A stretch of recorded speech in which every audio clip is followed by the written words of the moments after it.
Hi everyone, Benedict here. Just before we begin today's episodes, I wanted to take a moment to ask you guys for a bit of help. We have a big crit-faced project beginning soon, and we need some suggestions from you. We want to know your favourite moments of the show so far, so we can highlight these in our upcoming secret project.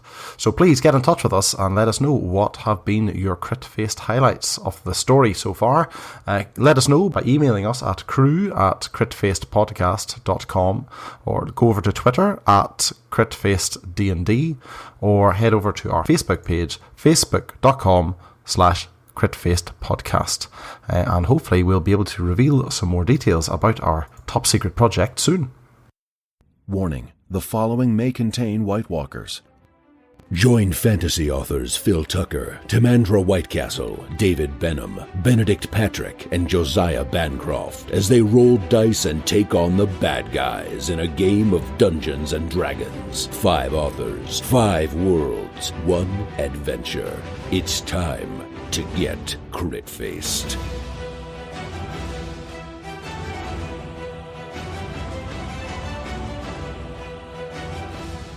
Previously on Crit-Faced, the party have made it to the Wizard of Wine's winery, only to discover the winery has been overrun by a pack of evil druids. Wanting more information, Master Sunna suggests sneaking up on the enemy. Right, and guys, you are just outside, well, just within this copse of trees. To the south, you can just make out the looming structure of the Wizard of Wine's winery, projecting from the fog-shrouded vineyards attached to the winery. So what is your plan? Well, I think Master Sunna was proposing that we be like sneaky. So yes, how would you like to proceed? Yeah. Fireball. Sneak through the... No. We're not going to do the fireball right now. Maybe a couple of minutes' time. It's just like sneak through the vines towards the house and see what's going on.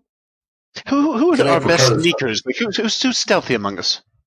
Could I propose something? Yes. Can I be so bold? What if I were to cast invisibility? That's a spell. Mm-hmm. And fly, yes. That's another spell. On a scout. And we send them forth like a cannonball straight up into the sky, and they circle around the premises, peer in through windows, maybe let themselves in through the kitchen door, get a lay of the land, and come back to us without us risking anything. Can we waste those spells this early in the day? Well, it's not really a waste if it tells us exactly what we're up against. So, do we value? Well, I know how well it worked last time you cast invisibility on me. But the key here is fly. Can the horses smell me from 100 feet? Yes, they can.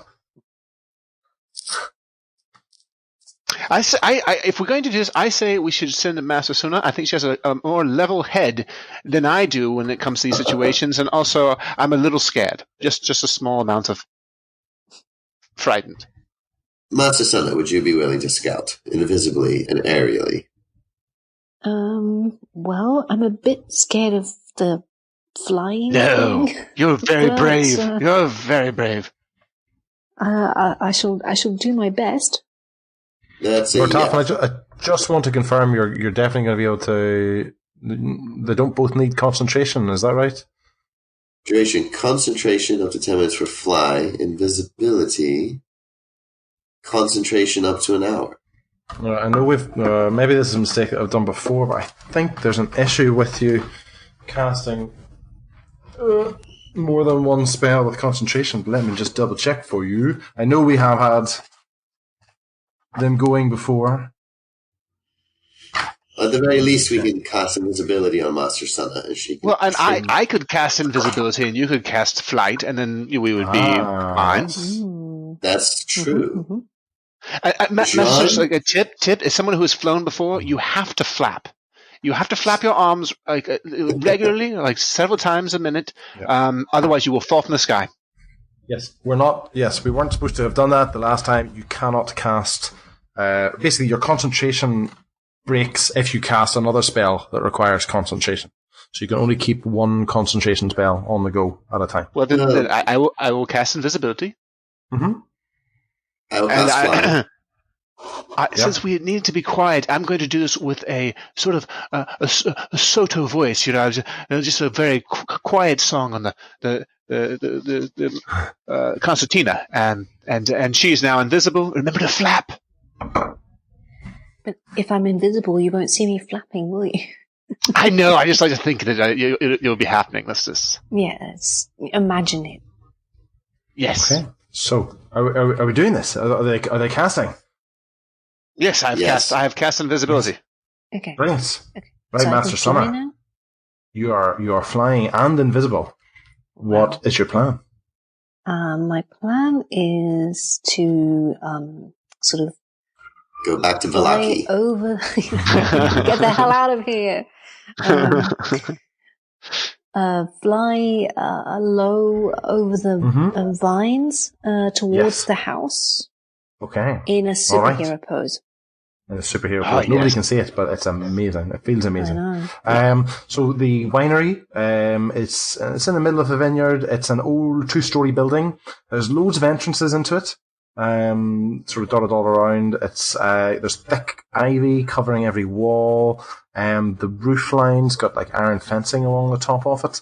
The main trail that you guys would have followed down, it ends at like an open loading dock on the ground floor. You can just catch a glimpse of a wagon, sitting in like it's an open loading dock, so that you can see inside that that would be a way in, and there's a wagon just sort of sitting there already. There's a stable to the east side of the winery. It's basically because you're basically approaching it from the north. So to your left, basically, there's a wooden stable. It looks like it's more recently built. It's right beside the loading dock. And over to the other side of the winery, there's like a crumbling old well and a wee wooden outhouse. Okay. And so can I circle the place to see if there's any life somewhere? Right. Do you want to take a perception check as you basically circle the building? And 18 plus 3 is 21. 21. Look, so you don't see anything at all. There's no movement outside the building at all. And certainly you don't catch any glimpses of anything from where you are. To get a better glimpse inside, you need to get closer to the building itself. Okay, so can I sort of like land in the courtyard between the house and the stable? Okay, so it's all the stable's attached to the side of the winery, basically the east side of the winery. So there's no courtyard. Okay. So I was picturing it wrong.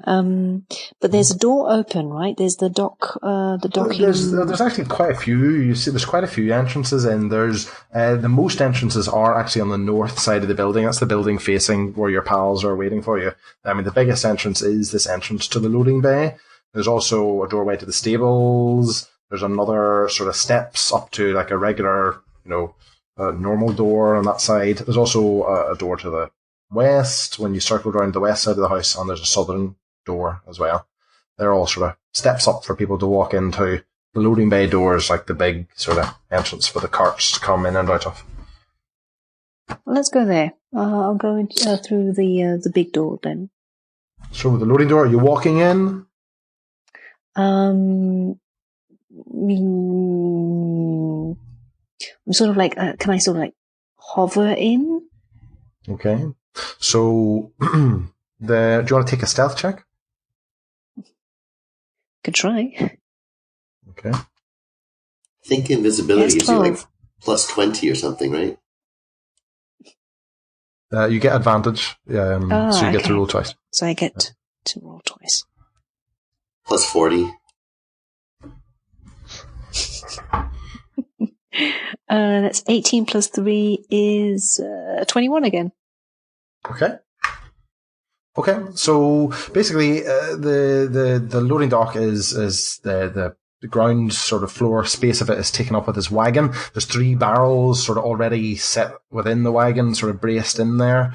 So there's this is a really tall room. It says obviously when you look up, you can see it goes all the way up to the next sort of story of the off the building itself. There's a lower level wooden walkway, that you'd just be able to walk onto here, from the ground, and that runs all along the west, south, and east walls.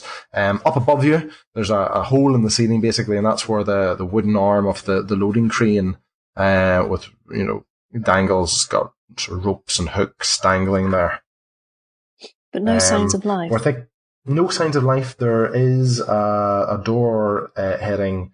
There's basically a door straight in front of you that if you came in from the north of this room, so off to the south, there's a small door.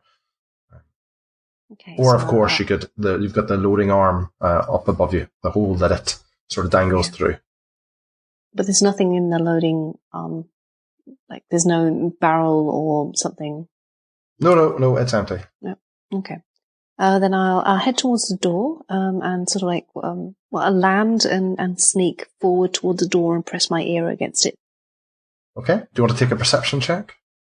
I already have, and I'm at 21 again. Excellent.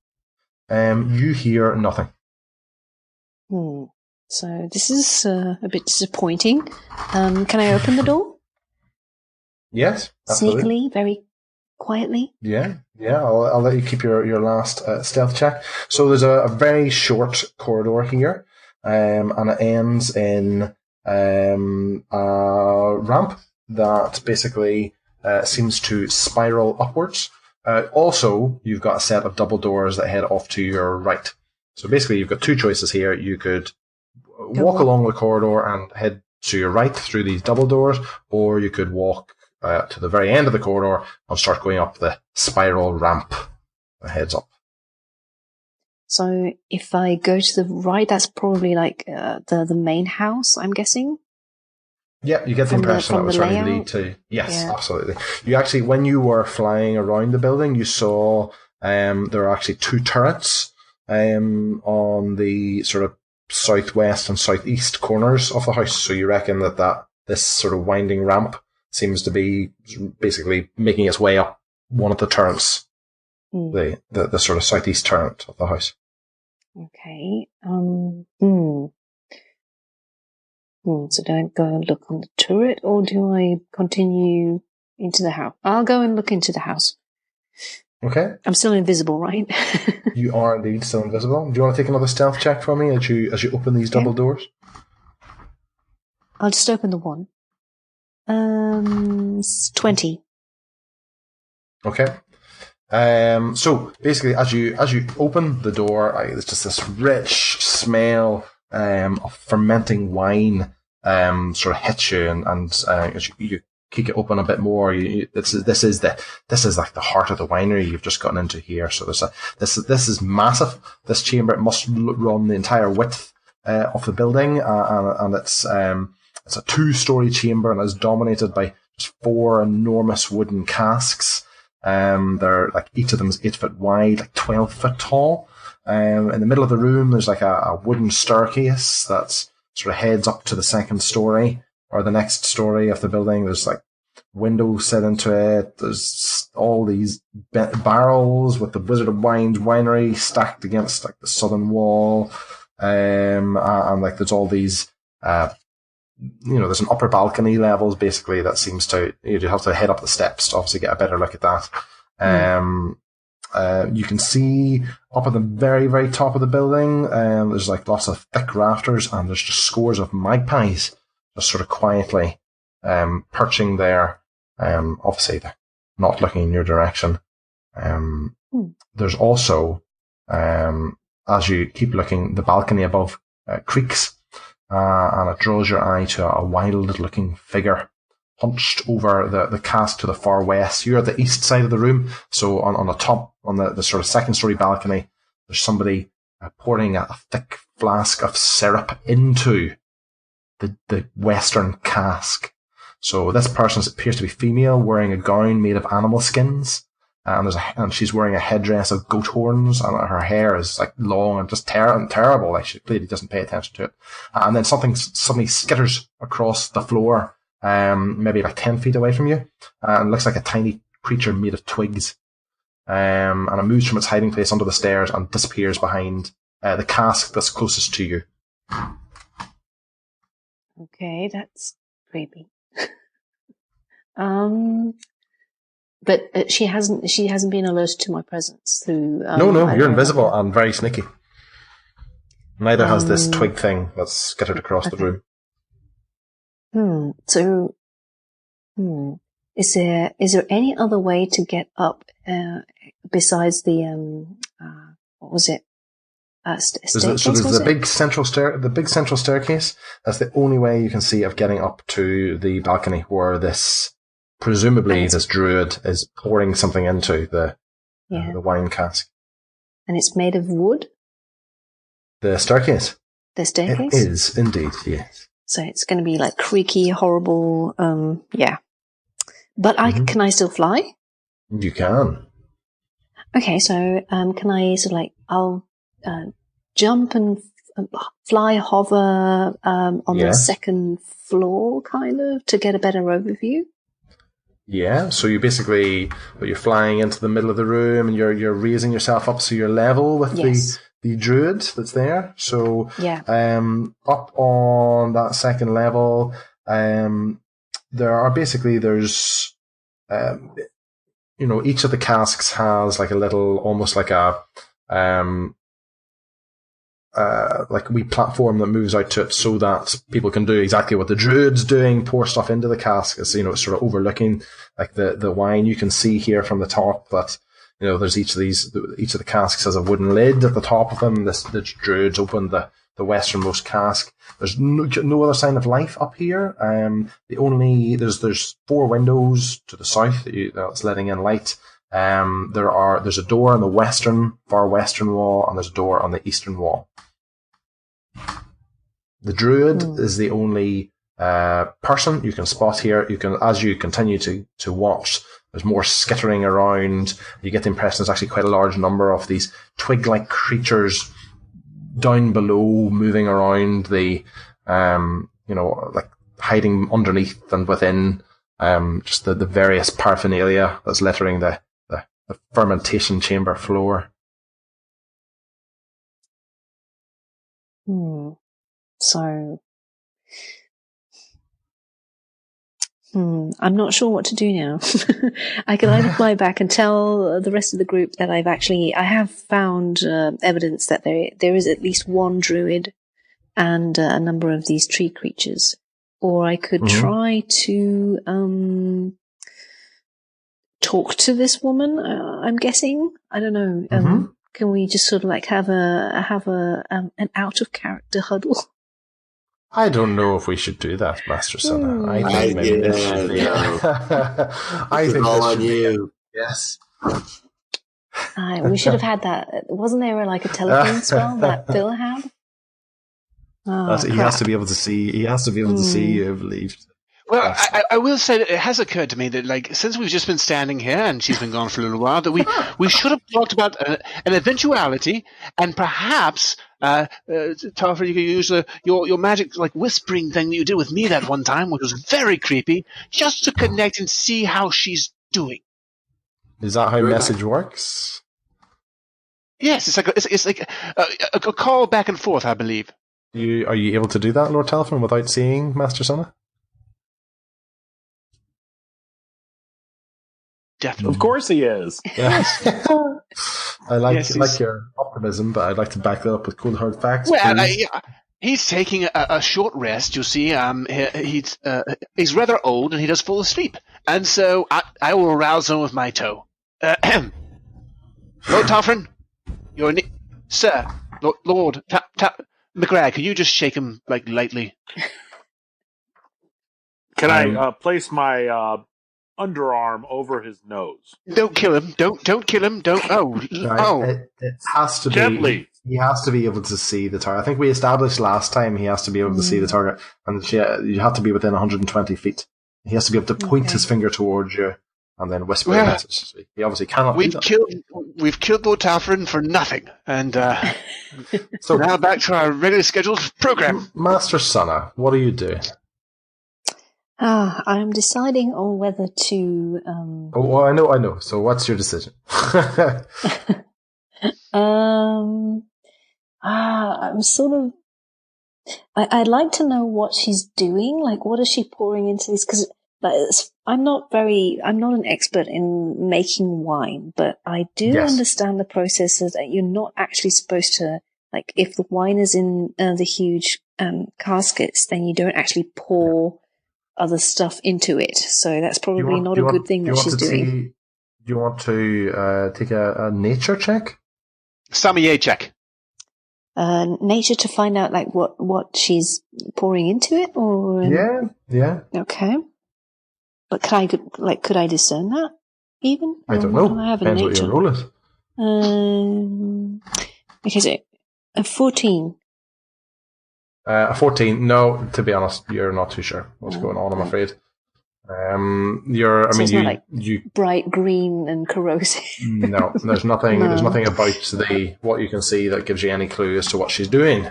I'm afraid you're going to have to think fast because your invisibility and your flight only have certain durations.